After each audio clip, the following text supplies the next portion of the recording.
What happens to news when clicks disappear? When AI answers the questions before you've even seen the headline? Today, we're talking with John Shehata, founder of NewsDash and GDdash, one of the world's top experts on how audiences find news online. John has led SEO and audience growth at companies like Condé Nast and Disney.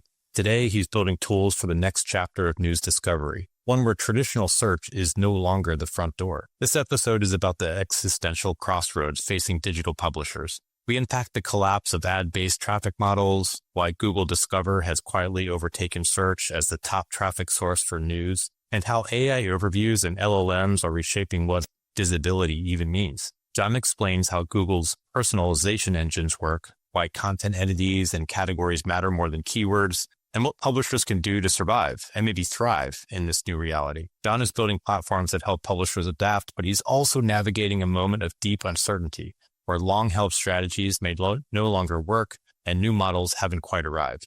Whether you're in news or traditional SEO, I think you're really going to like this one. Here's John Shehata.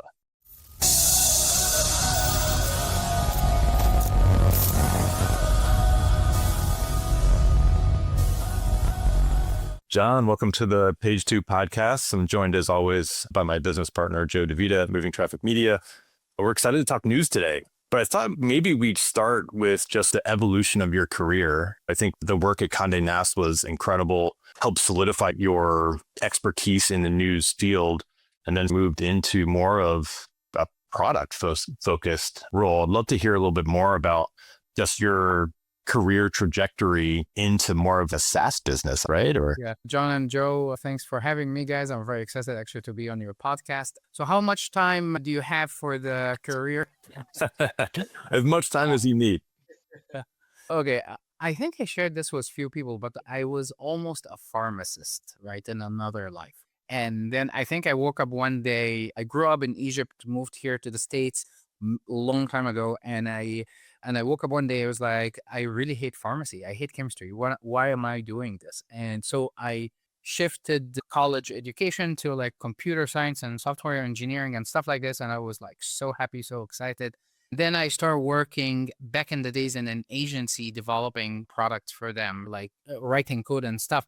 It was a marketing agency. I was like, wow, this is exciting. What are they doing? I was like, and this is, I think, back in the days of Alta Vista, Lycos, and all these kind of good stuff. You guys don't look old to know Alta Vista, but it's all the. And then slowly is like moved slowly into the content side of things and dropped my coding every now and then. And I got my very first opportunity work in news, and I'm very passionate about news. I don't know how many years ago was a company called Advanced Digital, which actually the company that owns Condé Nast. So it was the parent company, and these are all local news sites. So I was this like young kid going around. I think they own like over 35 local news sites, like the Star Ledger, Plain Dealer, like really big newspapers, and a lot of news sites like NJ.com, AL.com, MardiGras.com, NOLA, and so on. So I'm like, I'm learning this exciting world of news, and it was like the best thing about news. It's amazing space between PPC and SEO. So if you think about SEO, right, it takes months to see the results, and PPC, you put something and immediate results. News SEO is like real-time SEO. So it has the instant satisfaction of you work on something and you can see the results immediately, right? Like when we're talking about news, but at the same time, you're working on organic. So it was very good world between the two. So I worked with them for 5, 6, 7 years. I remember back then Twitter and Facebook just started, and I said, this social thing gonna be big. I even asked the owners to speak with this new kid who did Facebook, Mark Zuckerberg. It was like, what is the heck?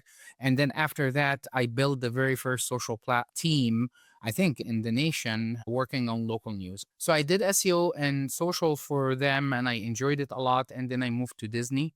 And in Disney, I started as SEO and then moved to SEO and social. I think this was like back then, there was no such a thing as audience development or audience growth. So this was the closest to it. And we started with ABC News, ESPN, then we went to Disney channels. We worked on building editorial teams for ABC Entertainment. I worked in Oscars, the Academy Awards for, I don't know, 5, 6 years.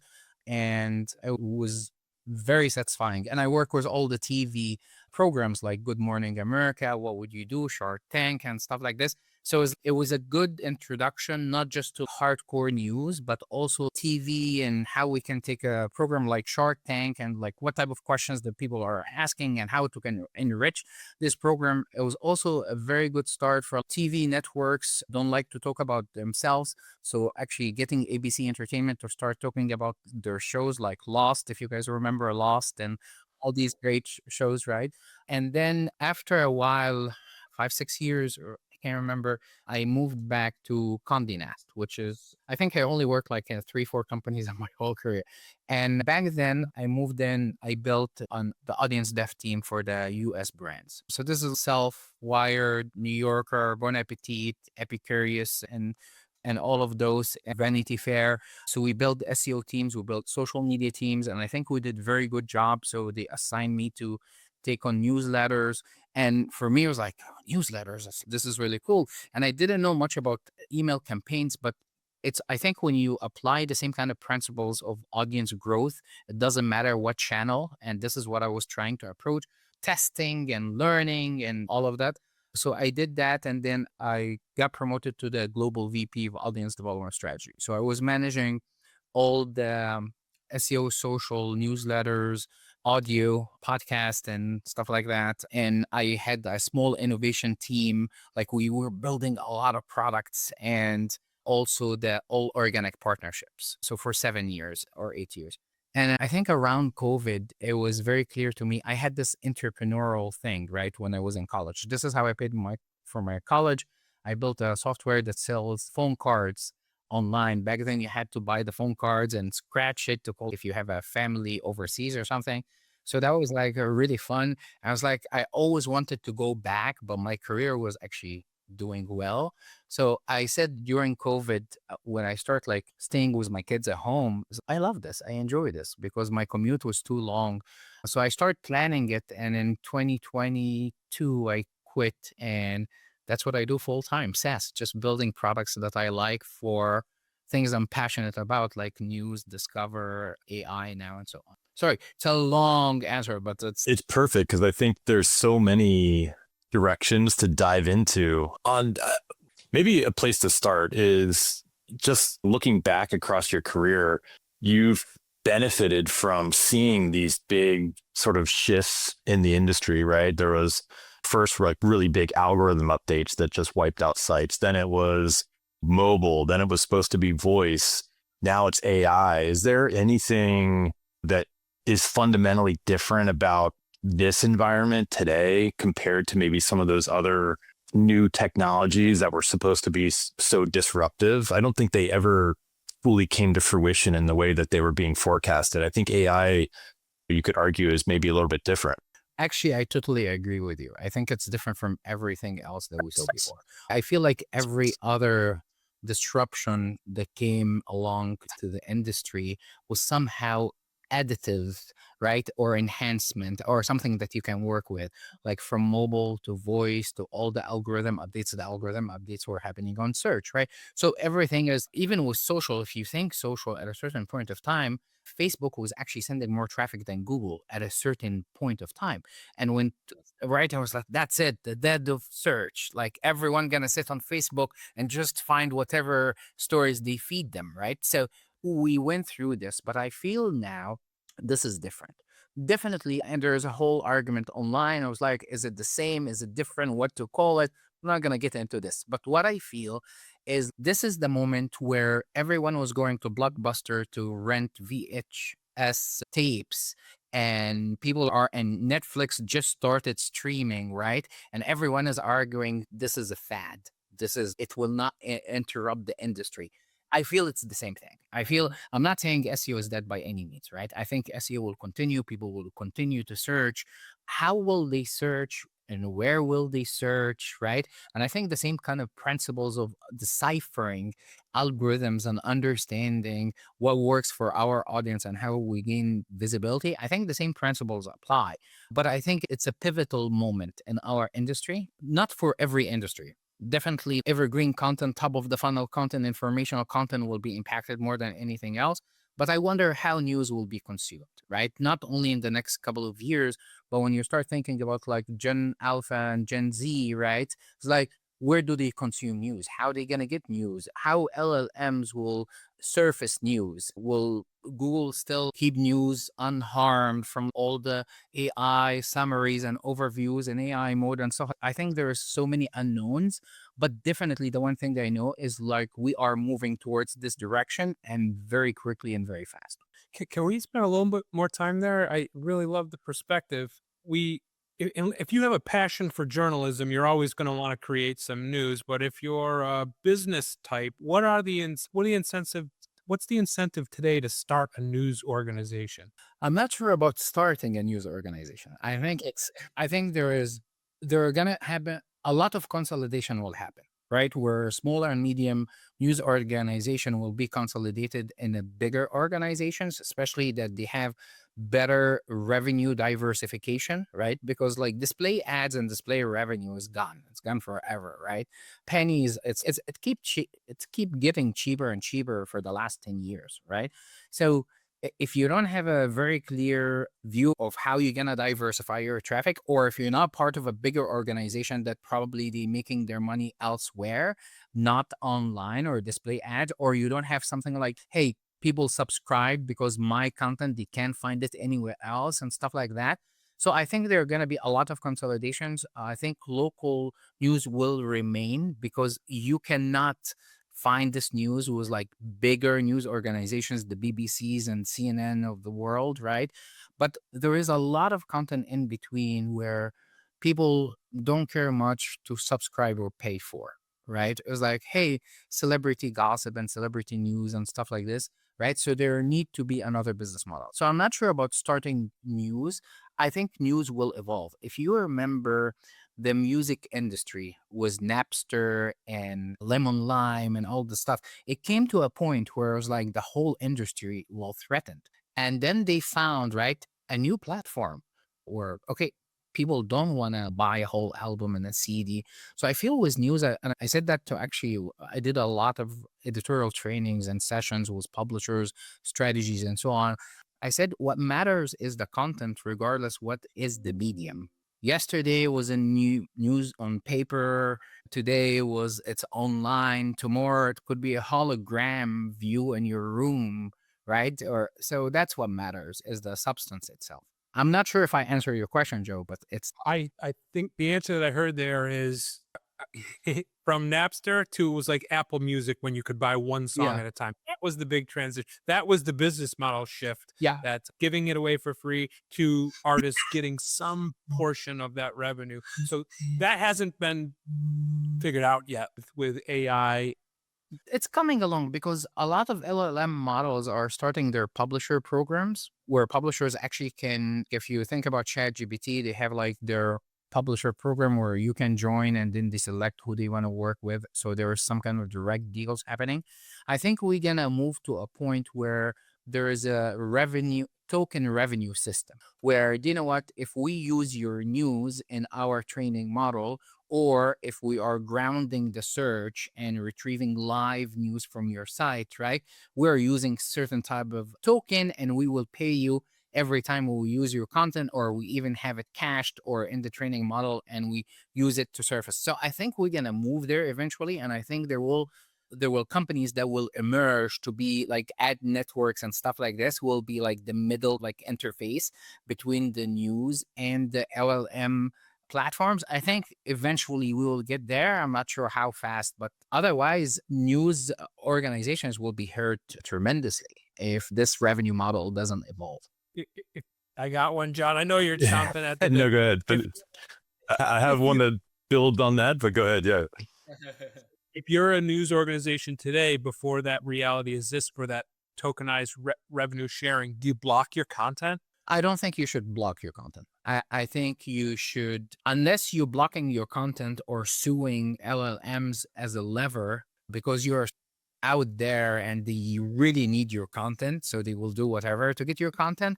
But if you're a small to medium site or business, If you block your content, you're the one who loses. It's like blocking content from Google back in the days. Spain tried it, news organizations, other countries. And then after 2, 3 years, they came back and said, you know what, actually, we need this. So I think we need LLMs in most cases. So as usual, Joe asked exactly what I was going to ask, but maybe to build on that, if you, we work with a local news publisher as well. They have a whole bunch of local news organizations, and it's scary to the threat of having your content siphoned away and traffic siphoned away. And a lot of these news organizations are already under traffic pressure. And so I think in some cases, the default is, well, we're just not going to give that content away. We're going to try to hold on to, I think our point of view in discussing with them is exactly what you said, which is the longer you block it, the further behind essentially you get. And then from there on, you're constantly playing catch up. Do you have any advice for, I guess, organizations that are really struggling with that, assuming they're not suing, right? Like that would, of course, change the decision almost automatically. But how do you approach organizations that are struggling with that decision? Sure. So I wrote an article about a week or two ago. It's called the Publisher's Survival Guide, and it's 11 different things to do. And I'm happy to share it with you guys after the session. I think it's very helpful. It took me like a month to write based on my experience. So I think there's so many things, but one of the things three things I mentioned is diversification of revenue, diversification of traffic, and diversification of audience. Diversification should be, if it didn't start already, it should start now, right? Is one of the things I talk about also is like the building direct relationship with your audience. Publishers has been always dependent on other platforms to send them the traffic, the Facebook, the Google, and stuff like this. And they ignored things like building their own newsletters, right? It was not sexy, didn't work, whatever. And knowing that newsletters audience actually the most likely segment to subscribe to a paid news subscription. It's the highest. It's the most loyal. These are people who said, you know what, I like your content so much, I'm signing up for your newsletter. So building these kind of direct relationships, apps don't work for everyone. Some news organization might have apps there's like a much higher friction than signing up for a newsletter and need some kind of daily habituation. I call apps as like our day-to-day, our times bookmarks of the times. Do you remember when we had bookmarks in the browser? Thousands of them, and then we end up clicking the same 3 bookmarks that we use every day. It's very much with apps, so you need to use it like every day for people actually to download it and use it. So diversification of your traffic. Are there any other sources that I can get traffic from?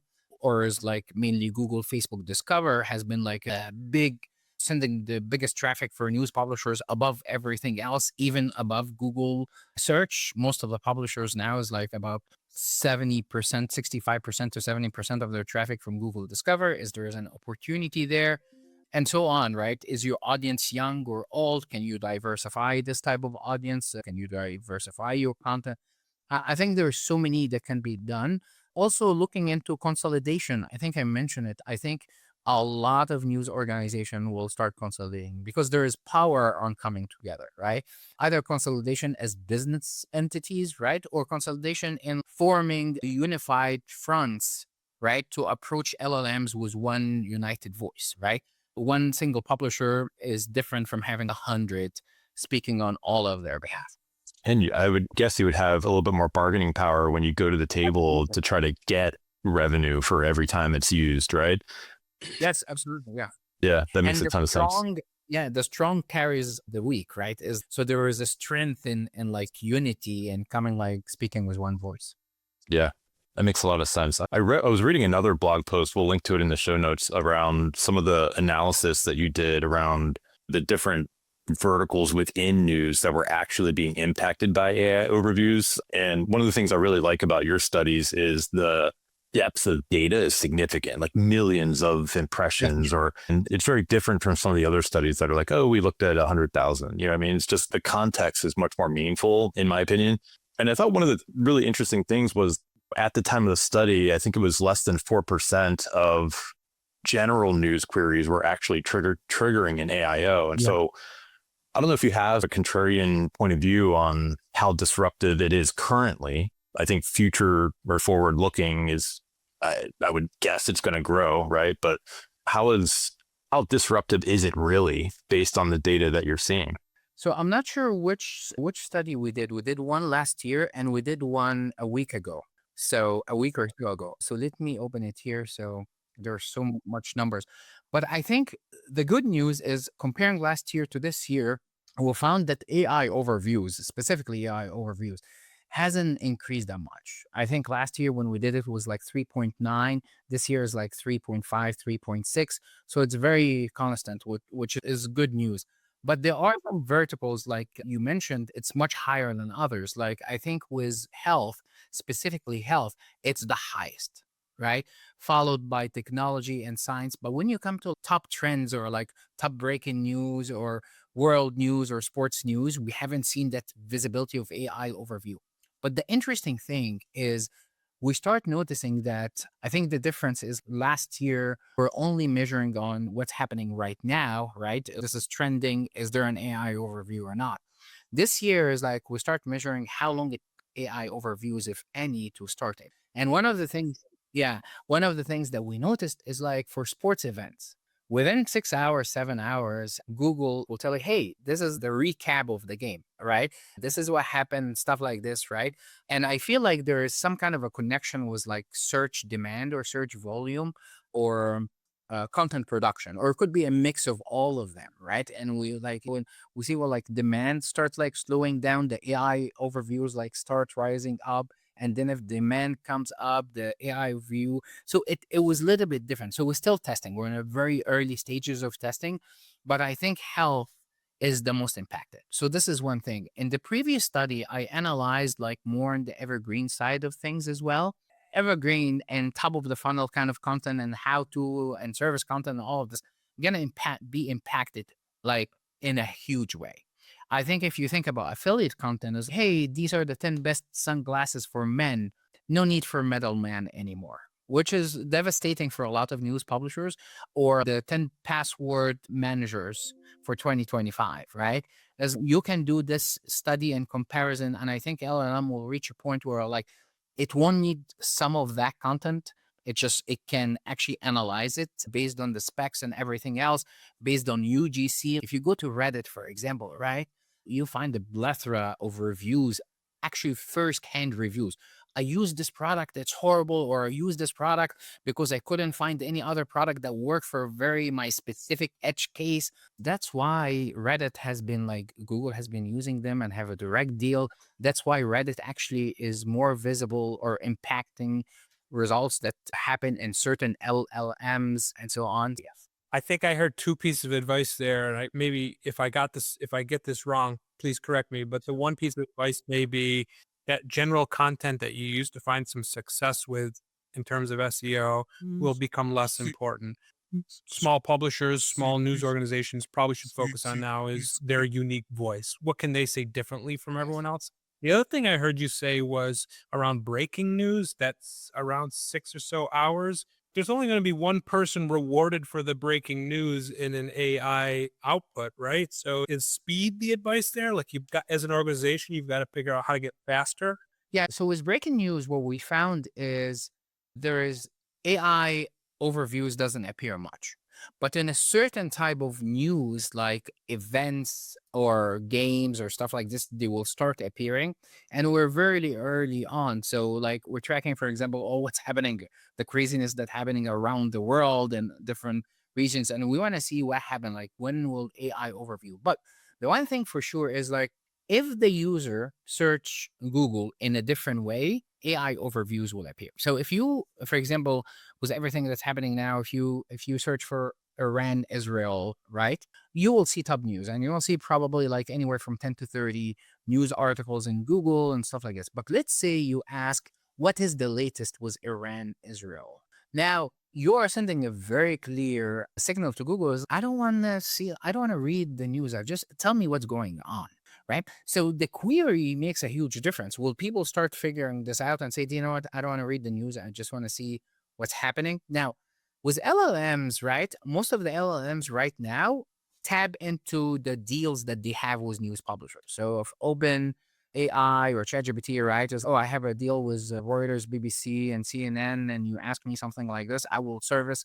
you news from there because I already have all their feeds and they write so much content and they're like all over the place. But if you search for something very specific, and I'm trying to find something extremely specific, the what happened in the game yesterday between team one and team two, the injury or something, right? And let's say they don't have it. It's a very specific or a very niche topic. Then they ground their search and go to the web and try to find results and they give you the sources. So I think there are still opportunities. The problem is people don't click much in ChatGPT, right? So the problem is the economy of like clicks. So that's the issue. They have to pay publishers in a different way because people don't click much unless they want to finish the task with a purchase. So if I did all my research, should I buy this phone or this phone, radiation, quality, camera, all of this. Now I know exactly this is the phone for me. And now that even that is coming to LLMs where now you can like purchase from LLM, right? And you can buy the phone. So Yes. Really interesting. I think one area of news that at least so far doesn't appear to be as disrupted is Discover. And for a long time, that was a black box in terms of how to even get content surfaced there. Folks like yourself, Lily Ray, others have done a great job of pulling back that veil a little bit. Your talk at SEO Week, I think, was really insightful as well. And I wanted to dig in there a little bit. So one of the, I guess, technologies that you've built was GDash or GDdash or GDash. yeah, doesn't roll out the time very easily. Yeah. It meant to be like Google Discover. So GD. Dash, So got yeah. it. Yeah. So maybe give a 10,000 foot view of what that product does. And then I'd love to dig into Google Discover a little bit, just in terms of some tips and tactics there. Sure, absolutely. I've been building products for so long. When I left Condé Nast, I start thinking about what can help news publishers gain more visibility, right? And so we built our very first product, which is NewsDash. It was actually something I built when I left Disney and before I joined Condé Nast. It was like how we can track every single trend, who is ranking for these trends. So this was back in 2014. If they don't rank for these important trends, what they can do and stuff like this. And we have like amazing roster of clients like BBC, Reuters, NBC, CBS, even like niche clients, Deutsche Welle in Germany, to Media Group, Netflix, FanDuel, like we can, okay. So then Google Discover start becoming like a really major traffic driver for news publishers.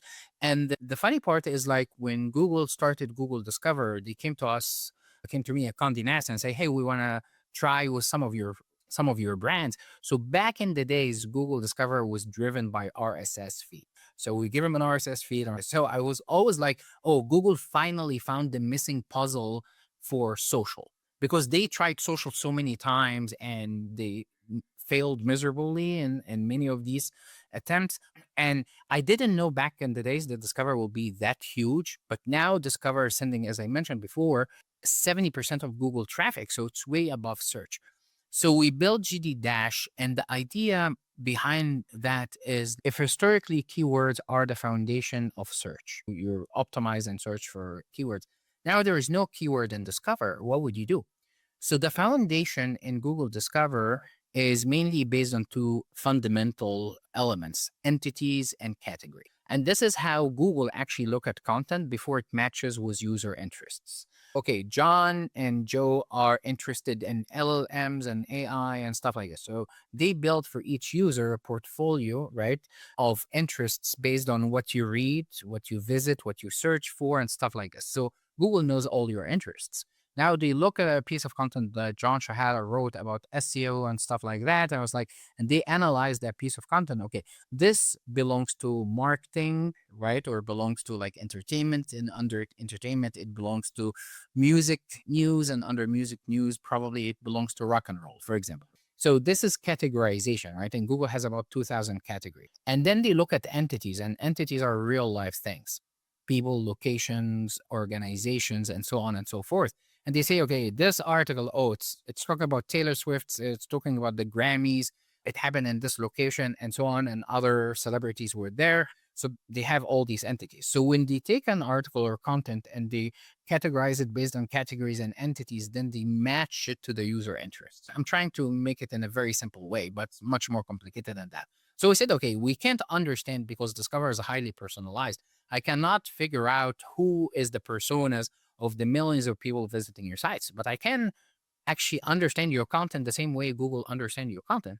So that's what GDdash was built for, is okay, let me analyze your content and categorize it in categories and entities the same way Google does, and then figure out, okay, when you write about this entity, when you write about this category, that actually what resonate much higher than anything else with the audience based on their interest. So we start showing people, like we had a client who is a business news client, very serious business news. And then I was like, oh, we continue writing about business, and it definitely it's the highest portion. But we found out that whenever they write about animals or pets or animal services and stuff, the ROI of these articles were 200 times, 200 folds the news, right? I was like, hey guys, Google loves that content from your site. The audience resonate and engage with it. I'm not saying you're going to drop the business news. That's absolutely not. But if business news is like for scale and this is your core product, this is works very well, right? So maybe an editorial strategy can increase that content by maybe another 10% or stuff like this. So this is GD Dash, and then it evolved in more other things, analyzing your evergreen content, analyzing your search traffic, and now we're adding AI visibility to it as well. I was going back through your slides from SEO Week the other day, and two things popped out at me based on other conversations we've been having and the release of AI mode. If you think about what Discover is, it seems like there's some parallels with AI mode, right? Because it's highly personalized based on what you're reading or what you interact with. It's less of a search result and more of a summary, which is maybe a little bit different than Discover, but still somewhat of a component there. Is that a fair comparison of maybe the technology or the insights from Discover that Google sort of carrying over to what the AI mode experience is, or am I making a stretch there? I think I remember when I spoke about it, I said, if you want to understand personalization more, you definitely need to understand how Discover is working. And to understand this kind of personalization, you have to go back into your content to understand how is it personalized to all these different segments out there. And then you start categorizing your content the way Google categorizes it. So this is like understanding the general concepts. And I think with AI mode, right, and LLMs, there's no keyword tracking, right? There is a different answer for everyone, but there is a recognition of your content based on the passages, right? So it's not a URL ranking. This whole URL notion is gone, right? It's like the passage, right? This passage talks about this entities and answer these kind of questions. This is how we view the content. Or this is, if we analyze your piece of content that you think you wrote about business, but in reality, it's not actually, after analyzing it, the relevancy is very low or very slow, or it's not deep enough and stuff like this. In a normal analysis, I don't think LLMs will care about it. But there are so many other layers, right? Like you talk about personalization, you talk about your history with LLMs, because personalization alone and then understanding the memory, like they have memory now. It's okay, this is what you like. So I'm not going to, even if this site is very good, but this is not your preference. I'm going to show you your preference, what matches your lifestyle and everything I know about you, right? There is a higher brand reputation. Branding will be extremely important when it comes to LLMs and stuff like this. So there is definitely some similarities, but I think AI in general, or LLMs and AI mode and overview, is a whole different science in itself. The other thing that I thought was interesting as it relates to AI mode is the recommendation for Google Discover around like building out adjacent topics, like around the main topic, and therefore you're able to get more visibility in Google Discover. It feels a little bit like an approach for query fan out, which is the same, where you might still be targeting a keyword in this case, but there's all these sort of adjacent topics around it that, as Google is synthetically creating these searches to build the response, you need content along that path in order to have it surfaced, right? So I thought that was an interesting, I don't know, loose relationship between what AI mode might become and how to rank in Google Discover. Go ahead, Jeff. Yeah, it's the beginning of a content strategy, right? Yeah. Like understand how that query fan out's going to use your page. Can you talk, maybe, would love to hear if you have any kind of new thoughts on how to structure the content on a page. Are you thinking about that a little bit differently now? Yeah. So I think there's topic clustering, there is query fan out, and there is adjacent content. And they're like, they go around in like similar orbits, but not the same kind of a thing. So the adjacent content strategy I was talking about in Google Discover is, let's say Tom Cruise is trending because of Mission Impossible. You don't write entertainment content, right? But you have a site like Architectural Digest, which I used to manage, right? And we have celebrity houses and homes, pictures from their homes, and because we went there, we interviewed them. So I used to do this when I was a Condé Nast, right? It was like we would push that content. It was like, where is Tom Cruise hiding when he's not on the set of Mission Impossible, right? So something like that, right? Or what film locations for Game of Thrones or whatever. Here you are capitalizing on a big trend, even that you're not writing specifically about Mission Impossible and Tom Cruise, but you have content. And what we have seen that most of the time, this content rise with the whole wave because search engines love to diversify and give different angles and stuff like that. So that was the idea of adjacent content, right? Government shutdown, WebMD will write something about, they're not talking specifically about the government shutdown, but they might write something about like, how will this impact your health? So stuff like that. Query fan out is a very amazing concept, right? It's like where LLMs and Google and others trying to figure out all the different searches that go, like in Google, you write, what is the best SEO software for news? And hopefully NewsDash will show up like number one. But in LLMs and AI overviews, okay, let's think about all the other queries that may go along with this. What is the best technical SEO software? What is the best content SEO software for news? What is the best whatever? So they trying to figure out all these different queries around this topic, and then they're grabbing each one, sensitizing all the information, and then providing you with, hey, if you're thinking about content, could be great ones. If you're thinking about real time, these are great ones. If you're thinking about technical, so it's spanning out, right? It's, oh, you're looking for running shoes, and then they look at all the different things. If you build topic clusters, right, about this, right, is, let's say, running shoes and best running shoes for women, for men, for flat foot, for whatever, and you're thinking about the cluster and all the different subtopics, in a way, you're optimizing for that. So it's all like similar orbits, I think, same kind of strategy and way of thinking, but different applications in a way. I wanted to double click on the Tom Cruise example. So in that scenario, right, you have the piece of content already. Maybe it's, I don't know, a year old, 2 years old, because you've done that interview in the past. So when Tom Cruise comes out with a new movie, what are the tactics to get that piece of content pulled into Discover? Is it actually refreshing the content? Is it pushing social signals to it?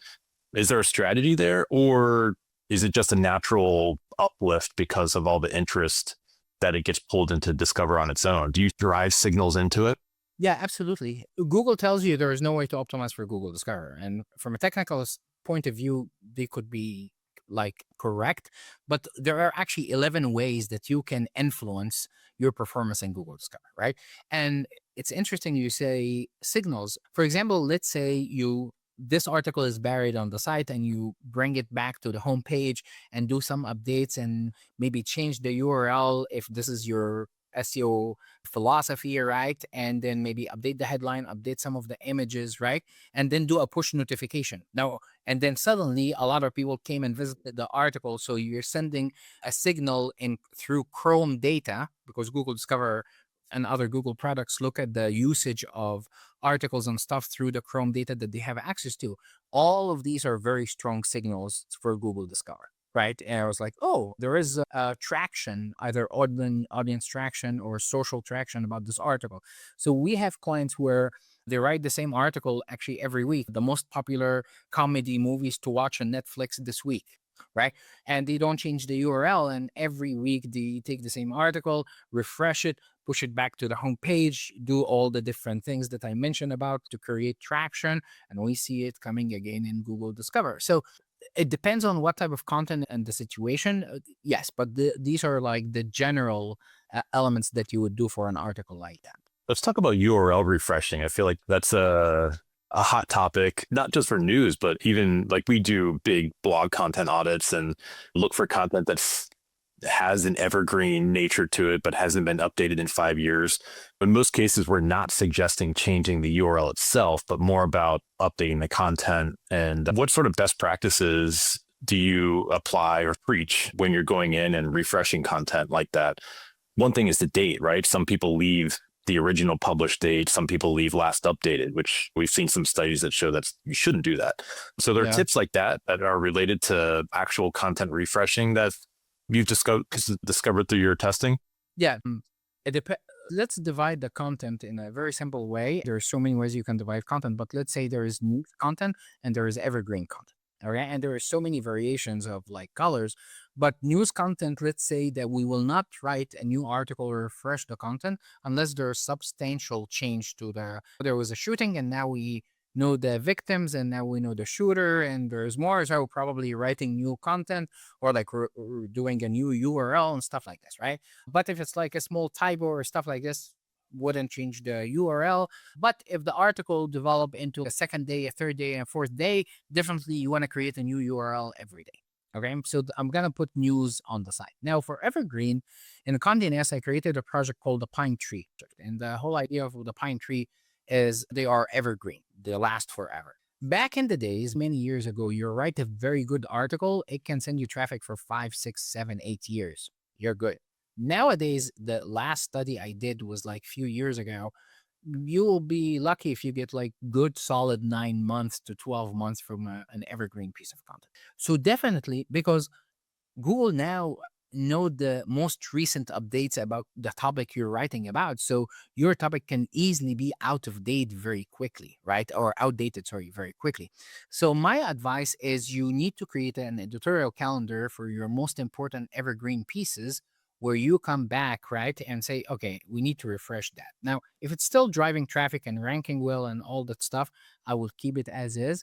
But I think what I build in Condé Nast and now in GDdash is like if the traffic drops below 25% of the maximum traffic point for that piece of article, we need to go and reinvestigate what can be done. Are there new data? Are there better competitors writing content about this, right? What should we do? And I think you should test with dates. Every site is different, right?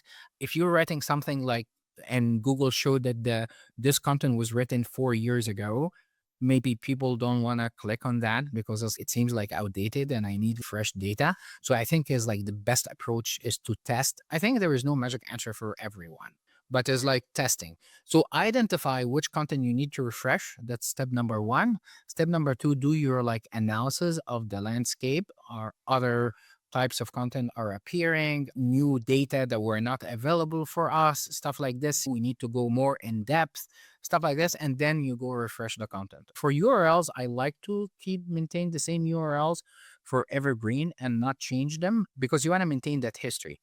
Another part very quickly we did in Evergreen is we consolidated content. So for every piece of content that we refreshed, we consolidated 5 to 10 pieces of content. Because after a while, when you work on the same site for many years, you will definitely find that you wrote about the same content. Probably, I don't know, in some of our magazines, we wrote about the same exact topic 3,000 times. And they didn't differ that much from each other, right? How many times you can do nail design was like a whole different angle, right? By consolidating, you're giving better chances for stronger content to drive links and traffic and become more in depth versus diluting your content in 100 different ways. In that scenario where you're collapsing, I don't know, 100 or 3,000 pieces of content, how do you land on the URL to choose? Is it a net new and you redirect everything into it? Or are you choosing like the best performing URL from that cluster and then moving everything into that URL? I don't know when I will ever stop saying it depends, but it really depends, right? In case by Right. case. My first goal is like, what is the best article that have history, have strong incoming links, authority links, and had the decent strong traffic, right? So maybe we can utilize this primary content. And again, you need to think about copyrights. Can we modify that piece of content or not? Do we have the rights to it? All that stuff. So there's so many different elements. Or maybe all of that content is not good. You need to have a fresh start. But I always go with option one first. If there is something that I have that satisfy that criteria, I will start with it first. Got it. I know we're bumping up on time. How long do we have you for another 10 minutes or so? Sure. 10 minutes is fine. Absolutely. Okay. Yeah. Um, I'm I want, enjoying. I wanted to talk a little bit about paywall content. I feel like in the age of AI, we don't talk about or hear about the challenges with paywall and news. And there's so many different ways to implement it. Do you have any tips on implementing paywalls of different sorts and types? Is there a way to tease the content to still solicit the sign up without causing a lot of friction? There's the SEO piece, but more from like the UX side of things. Yeah. Yeah. So the SEO piece, I think there's a lot of content out there about the schema and stuff that you can do and stuff like this. I think I want to talk more about the strategy, which touches on the UX, right? I think number one, does your content actually will be the content that people will subscribe to, right? So this is a big question. It's like not every piece of content or every news organization have content that people actually are willing to pay money for, right? So this is the biggest question. The second question is every piece of content, let's say we assume that yes, you have the content that people want to pay money for. Is it every piece of content needs to be under behind a paywall? Maybe you're right about entertainment and that entertainment content drives you a lot of traffic, but it's not the core content that actually people want to pay for. So you leave the entertainment traffic or entertainment content like available and accessible and stuff like this. And then certain amount of like analysis or in-depth whatever on other elements of the world. This is like the content that actually people are paying for. What is the value exchange here? I'm gonna give you my money. What are you giving me? Oh, I'm removing all the ads from the site. It's much faster. You get like crossword puzzles. You get exclusive recipes. You get all these kind of things. There needs to be like some kind of a value exchange, right? Because I think it's like you don't ask people for money immediately. I personally, when I work in Condé Nast, is I converted people to newsletter subscribers. That's much less friction than, hey, give me $5 a month, right? And then you start building and nurturing this kind of a relationship, and it's a much better conversion, and you have much better control in the environment versus, hey, they came to the web, okay, through the web or through social. Not every type of audience is a good subscriber or will convert to become a subscriber. So you need to have your data science hat or hire a team to understand or calculate the likelihood of that specific user to become a subscriber. Okay. And people who are one and done, most likely they will not. They only focus on the topic and they leave the site. But people that you see like coming to your site once and twice and 5 times a month and stuff like this. So it's not one size fits all. And you play with sampling, right? Is okay, this user, I'm going to give him 3 free articles and then I'm going to ask for their email. But I want to tell them, hey, for this email, I'm giving you all of these things. And I was like, oh, this is a good deal, right? I'm going to give you my email and you're going to give me 10 articles. I love your site and I like to read it. And then it was like, hey, do you want to get this and this for that amount of money? So it's a sequence, it's right, of actions. And UX, you have to test. I think one of the things I did was epicurious, right? So I wanted to convert more users to become email subscribers. And I was like, we had the generic interstitial, and interstitials do work. And I know people hate it, but interstitials work if they're done right. I was like, hey, subscribe to our newsletter to get the latest recipes from our site. Oh, okay, worked fine. But then I start figuring out John and Joe are coming to that specific page because they love Italian cuisine. And this is like a very specific recipe for Italian cuisine. So what if we address this, right, interest in them in our messaging? Want more Italian cuisine recipes? Sign up here. We saw a 16% increase in subscriptions from that, just adding these 2 words. So there is a lot of A/B testing and stuff that can definitely, like a whole conversion optimization that can be done around these pages. Sounds like you would advise against using a standardized article meter. You need to be smarter about it. You need to understand the reader a little bit better and customize the meter to try and push them down that funnel toward a subscription. Is that what you're saying? Yes, I think you have to test a lot. You can start with a benchmark, build your benchmark, right? Or your baseline, right? And from the baseline, you start doing all these different tests. What if we move from 1 to 3? What if we only apply this to search but not social? What if we give him 3 for the people that we have seen multiple times that coming in the last 2, 3 weeks versus the people that we only saw once? All these kind of tests, and you start like figuring out what type of audience that actually convert to us, what their characteristics. Oh, they love, I don't know, Taylor Swift. What if we mention Taylor Swift in our messages or something exclusive, and so on and so forth?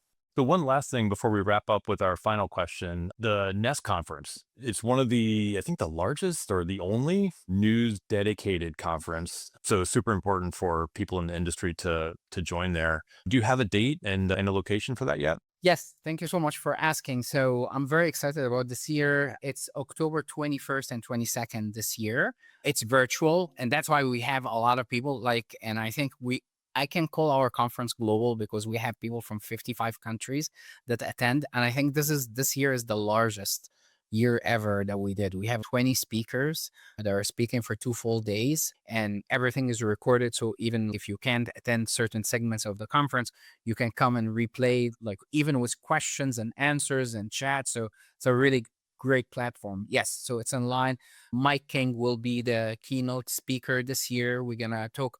A lot of sessions are about AI, from building agents to building for news and building like content that is AI resilient and conceptually in big pictures. But we will continue also as like SEO for the newsroom and the technical aspects of news. We have Lily Ray, we have Mike, we have Marshall Simmons. We have a huge group of people, huge, really amazing lineup of speakers this year. Marshall Simmons is an OG in the news space as well. So it's going to be fun to hear him speak. He doesn't speak often. So if you Yeah, can we get him got on the him out. lineup, We got him out. yeah, that's incredible. My wife, it's basically her mentor at the New York Times. I always hear great things about him. I've had a chance to hang out with him a couple of times. He's an amazing guy. Yeah, yeah. So to put you on the spot, have any discounts for the listeners? Absolutely. How about I send you the discount? You guys can have it there. So I'm going to give you guys a special discount for 25%, which is a little bit more than I think what we have right now is early bird. So your users can use it. When you're trying to build out a subscription, are there any, like, how do you land on the price point? So I wouldn't claim that I am I'm the expert on that. There are people, all what they do is go to market and how to price your products and stuff like this. I'm not the expert, but I would say is like how competitive your product versus others, right? And what is the need for your product versus other? Is this is something, a product that I can find in 100 different other places? So, or this is, it's only here and I'm willing to pay $50, $100 a month versus no, I just, hey, do you know what? I'm going to pay a couple of dollars because I hate the ads and they have this like little bit extra stuff. So it really depends on the uniqueness of the product that you're offering and how the need of the user that for that product. Sounds like a perfect opportunity for testing. Yeah. Always, yeah. Well, I know this has been fantastic. Really enjoyed the conversation so far. Before we let you go, we have a prediction question that we like to ask. If you go to, I don't know, Google Discover in the next 12 months, what would you expect that experience to be? Or how would you expect it to evolve with AI and everything else? That's a great question. I could be wrong, but I think Google might test AI overviews on Google Discover. And we actually start seeing very low instances or small times where actually Google will introduce AI overview. And I think the way they would do it is because it's a very highly personalized feed.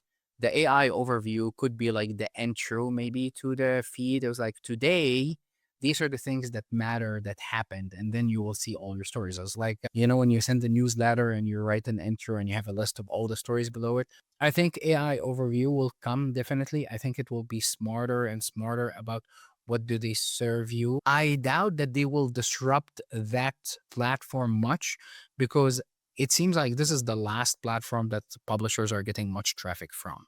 And I think Google wants publishers to be happy, right? As, hey, look at Discover. You're getting a lot of traffic here and don't worry about search, right? Thing. They don't need another lawsuit. Yeah. And it can make a lot of noise for them, but I have been wrong before, so I don't. Well, before we let you go, let the audience know where they can find you, social, and we'll put all that in the show notes as well.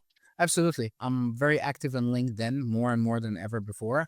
And I'm also like on Twitter as well. So John Shehata, and in Twitter, it's J Shehata. All right.